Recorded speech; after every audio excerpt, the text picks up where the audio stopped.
Hello ladies and gentlemen, welcome back to another edition of 3 Wide. This weekend, the Monster Energy NASCAR Cup Series is at Charlotte Motor Speedway, the Roval, for the Bank of America 400K. Overall, I believe this was a great race. I believe this is one of the top 5 races of the season so far. Going into the Roval, we thought this was going to be a wreck fest with carnage all over the place. The first 2 stages were pretty tame with few wrecks here and there, just little one-car incidents, not huge pileups that we thought we were going to get at this Roval. There were many strategies throughout this race. We had guys staying up for track position, we had guys getting the stage points to keep their playoff hopes alive, and we had guys who didn't make the playoffs just trying to get a win to improve their season and maybe score a job somewhere else if they did lose their job this season. The playoff standings went through a roller coaster ride of emotions and scores throughout this race. Some people at some points of the race were at the top of the standings and looked like they'd move on with no problem, and then sometimes they would drop all the way to the bottom and they'd be bounced out. And we had guys in the third stage go from the top to the bottom to the top, and then they would somehow lock their way in and move on. This race towards the end looked like it become one of the fuel mileage races, which is something a lot of fans have been looking for at the road courses, which we all believe that stages were a problem that wouldn't allow fuel mileage racing to happen at road courses anymore, with the cautions being known when they would fall. But I feel like the way that the stages were set up in this race, where stage 1 and 2 were 25 laps and the final stage was 59 laps, so it's more than the first 2 stages combined, played a huge role into that, and NASCAR should look into doing that at most tracks throughout the series to make better racing, I think, happen. But in the third stage, when we thought fuel mileage would be the way that it would end and we'd see who could save the most gas to make it to the end of the race and maybe end up in victory lane, there was one sunny car with 6 laps to go that made a lot of dark days occur, and we'll get into that in my 3 takeaways from the Bank of America 400. Number 1, the Carnage. The first 2 stages of this race were pretty tame to what we thought. We thought there'd be a bunch of massive car pileups throughout the race, but there are only a few car wrecks here and there. We had Stanton Barrett go crashing into turn 1 all by himself, we had cars spinning out by themselves, and we had people just going through the grass on their own. Not huge car pileups like big ones like we think we'd see at Talladega or Daytona like we thought we'd see here at the Roval. But with about 6 laps left, Ricky Stenhouse spun out in turn 1, bouncing off the wall, and was blocking the turn, which caused NASCAR to throw a caution, and this would turn the race upside down, which just led to a restart. We'd have guys on new tires and old tires with Brad Keselowski and Kyle Larson on the front row. Brad would get a shove from Martin Truex Jr., and then all of a sudden when he'd get into turn 1, hit the brakes, lock it up, and everyone just piled in. We had one accident in the first wall of turn 1, and then off in the distance, like the lead off going into turn 2, there was another second pileup of cars. Some of the people involved in this wreck were Kyle Larson, Brad Keselowski, William Byron, Paul Menard, Kyle Busch, Eric Almirola, Daniel Hemrick got some damage from this, and Trevor Bayne, just to name a few. This will send NASCAR into a red flag for about 10 or 15 minutes. Now after the restart, we go to the last lap. Going into the last chicane, Jimmy Johnson locks up the tires, he goes spinning. You think, oh, Martin Truex is going to dodge him, boom, he bounces into Truex. Now you know they have to stop it because they missed the chicane, and all of a sudden, through the smoke and the carnage, here comes Ryan Blaney, get his first win of the season. Now all in all, I believe Jimmy Johnson went into this so hard because I think in the back of Jimmy Johnson's mind, he didn't think he had a chance at the championship, but he saw his chance at his first win of the season, and he went all in for it. He lost it, it spun. It wasn't like he was trying to take out Truex on purpose, but then when he bounced into Truex, I understand why Truex retaliated at the end of this race, getting back at him, because he took away a win from Truex, and there was 5 extra bonus points that he could have got from that win to help Truex maybe advance after this round of 12 and round of 8 to get to Homestead. But all in all, it felt like the Roval saved its carnage for the end, where people would have bumps and scratches and dings and dents throughout their car throughout the race, but the Roval saved its huge wrecks for the end. And now on to number 2. Ryan Blaney capitalizes on the crash and gets his first win of the season and his first win for Team Penske in the Cup Series.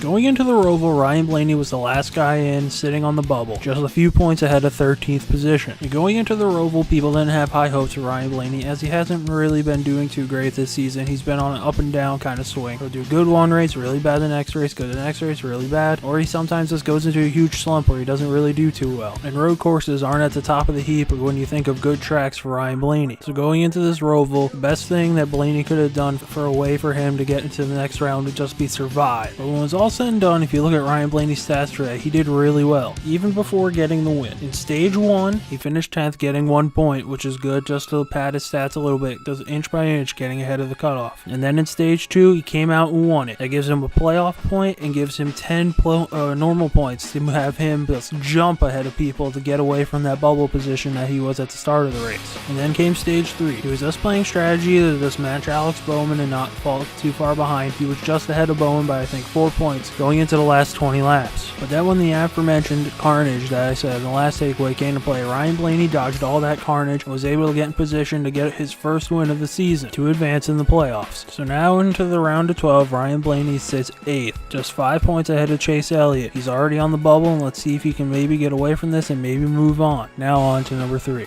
Who's out? As we all know, this race at the Roval was a cutoff race for the playoffs. The guys below the cut line heading into the race were Denny Hamlin, Eric Jones, Clint Bowyer, and Jimmy Johnson. And the 4 people who were eliminated and how their days went were Eric Jones. He ended up minus 51 points for making the playoffs. He was pretty much in a must-win situation going into this race anyway, and just seemed like his car really never clicked when they unloaded off the truck. He crashed in the backstretch chicane, smashing into the tire barrier, which made him go to a backup car. It just seemed like he was stuck or getting in other people's incidents throughout the day and really could never get out of the way and make some headway into the points. The next person out was his teammate Denny Hamlin. Denny Hamlin ended up minus 41 points for moving on to the next round. He was pretty much also in a must-win situation heading into this race. Denny ended up finishing better than his teammate Eric Jones. Eric Jones ended up finishing 30th, and Denny finished the day with a 12th place finish. Denny, just like his teammate Jones, looked lost at the Roval and really looked like he could never get his car to do what he wanted. He ended up crashing in qualifying, smacking the back of the car into the outside wall into normal oval turn 3. But Hamlin just had a bunch of bumps and bruises throughout the day, which he can never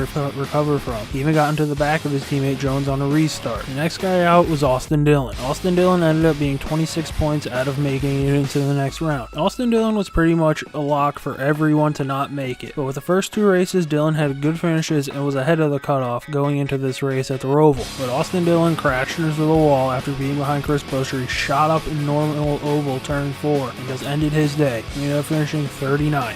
Dillon's never been really good at road courses, as I stated in the last week's episode, where he finished 16th at Sonoma and he finished 27th at Watkins Glen. And without being able to drive any other cars like he could have at other tracks, where Sonoma he probably could have been in the K&N race. He might have been in the K&N race for all I know. And at Watkins Glen he could have been in the Xfinity race to get some laps. Here at the Roval, the Xfinity race was a no-go, as they're in the playoffs and Cup drivers can't be in that race. Austin Dillon was talking to Daniel Hemricker a lot and really never seemed to be comfortable with this race, and as we saw by the way he was running, we know why he was really worried and seemed uncomfortable at the Roval. And the last guy who didn't make it into the next round of the playoffs was Jimmy Johnson, who ended up being in a 3-way tie. Jimmy Johnson ended with an 8th place finish. He ended up being tied with Kyle Larson and Eric Almirola, and as Almirola and Larson both had better finishes in this round of the playoffs than Johnson, Johnson was eliminated. The thing that probably really stings Jimmy Johnson if he wanted to move on in these playoffs was that he was running second. He could have just went easy, let Truex get to win, he would have advanced, and that would have been it. He would have been moving on to the next round. Or Jeffrey Earnhardt didn't spin and just finished the race. But as I stated earlier, I think there was somewhere in Jimmy Johnson that said, I'm not going to win this championship, let's go for this win. I haven't won in forever. This is my one chance that I know maybe I can get this win here. At a track that he's dominated in the past when it used to be called Lowe's Motor Speedway, he would just smack everyone there. He wanted his one last win at this track with Lowe's on the hood, but he just couldn't get it when he wheel hopped and he took Truex with him, and now he's eliminated. And I feel like this was Jimmy Johnson's best run of the season so far. So now putting the Roval in our rearview mirrors, we'll get into my 3 things to look ahead to next week, our second race at Dover, and our second Gander Outdoors 400 of the year. Number 1, can Kevin Harvick repeat? Last time the Cup Series was at Dover, Kevin Harvick ended up getting the win in a cold, rainy race, where he would beat his teammate Clint Bowyer. As we've seen at Richmond, Kyle Busch swept both of those races, so maybe Kevin Harvick can maybe do the double here at Dover. Some guys who gave Harvick a run for his money at Dover earlier this year were his teammate Clint Bowyer, his other teammate Kurt Busch, and Martin Truex Jr. Those are the 4 guys I'd be looking at for this weekend's race. Number 2, will the Carnage carry over? With 2 of the 3 races so far in the playoffs being Carnage for Las Vegas and the Roval just destroying a whole mess of cars, I wonder if Dover will carry on this carnage that's been going on throughout these races. We've seen in the past, like in 2016,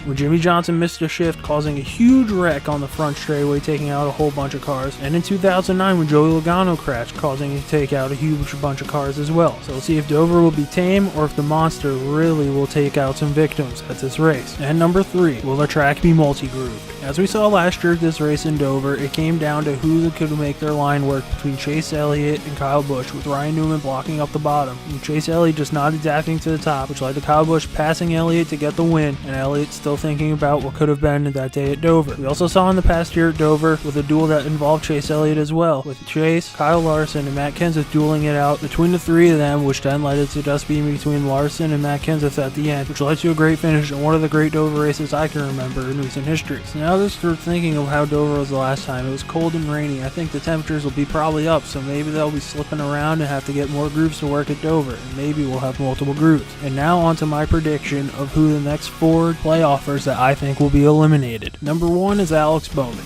I thought Alex Bowman would make it past the first round of the playoffs, getting into the second round. But now I don't see Bowman moving on. There's a slim hope that he'll have something at Dover, and maybe he can cash in at Talladega, as we've seen the 88 team be good there in the past. But I don't see Bowman moving on in this round of the playoffs. Number 2 is Eric Almirola. Eric Almirola made it out of the first round of the playoffs by the skin of his teeth. And I think his luck's going to run out in the second round of the playoffs. The one chance I can see Almirola doing something is at Talladega. As we saw in the beginning of the year at the Daytona 500, Almirola was mere corners away from winning that race, and maybe the team can figure something out like they did at Daytona and figure it out at Talladega to move on. Or maybe he can break through at Kansas, which is kind of like Chicagoland, a standard cookie cutter mile and a half, in the same place where he was injured last year in the beginning of the season. The next guy I think that will be eliminated from the playoffs is Clint Bowyer. Clint Bowyer was kind of limping into the playoffs going into the first round, where at the races leading up before Indianapolis, he would get just outside the top 10, where he finished 11th, and 12th at Pocono, Watkins Glen, and Michigan. He had a good 6th place finish where he maybe could have won at Bristol. Then he had the disastrous Darlington where he crashed and finished 36th, and he got that good, decent finish where he was in contention also for a win at Indianapolis. But then at Las Vegas, he finished 23rd. He finished 10th at Richmond, which was good, but not good for the playoff guys. And then he got lucky this go around, like most people did, and finished 3rd at the Roval. And if we look at how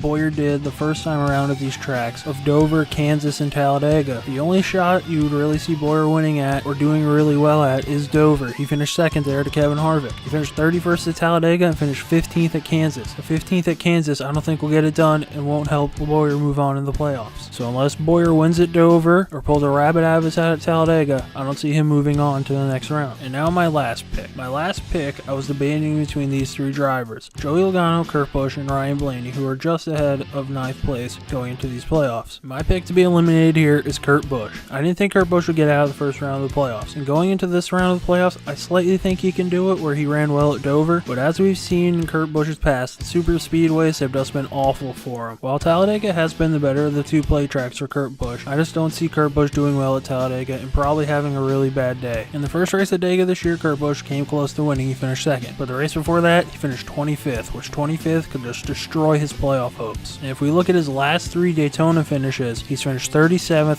26th, and 28th, which if he gets any of those finishes at this plate track, that could destroy his hopes in the playoffs as well. And if we look at his past 4 Kansas results, he's done pretty well in the last 2 races where he finished 8th and 2nd, but in the 2 races before that, he's finished 19th and 13th, and I think mid-teen finishes or even low-teen finishes will just destroy playoff drivers, unless there's a huge record race, which Talladega could be. But that's why I believe Kurt Busch will not be moving on to the round of 8. So that'll do it for this week's edition of 3 Wide. Leave your thoughts about the Roval in the comments section below, as well as what you think will happen in these next 3 races in the playoffs and how you think Dover will play out. If you like this video, hit the like button. If you like what I'm doing on this channel, hit the subscribe button. And as always, thanks for watching.